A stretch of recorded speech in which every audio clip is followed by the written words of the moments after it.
चलिए बात करते हैं ऑब्सैनिटी को लेके, मतलब अश्लीलता को लेके। एक इंटरेस्टिंग चीज ये है कि अश्लीलता भी माफी योग्य है।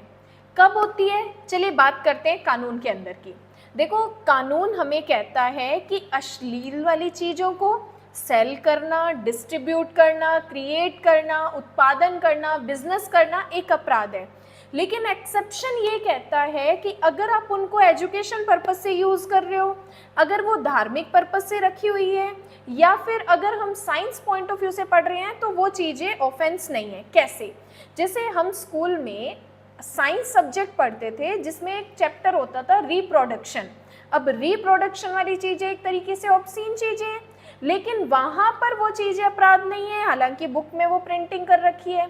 बीएनएस तो कहता है कि ऐसी बुक जहाँ पर अश्लील चीज़ें हैं वो अगर आप उनको प्रिंट करोगे तो अपराध है।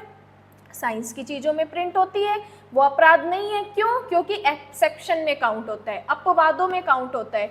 तो इसका मतलब अगर ऑब्सैनिटी एजुकेशन पर्पस से है, पब्लिक इंटरेस्ट से है, धार्मिक पर्पस में है, जैसे कुछ ऐसे मंदिरों में मूर्तियां भी इस तरीके से रखी होती है जिससे ऑब्सैनिटी क्रिएट होती है, तो वहाँ पे वो अपराध नहीं होता। लेकिन इसी के साथ हम एक वर्ड पढ़ते हैं, इंडिसेंट वर्ड, अशिष्टता वर्ड। क्या आपने उस वर्ड के बारे में सुना है? कमेंट में बताना चाहिए।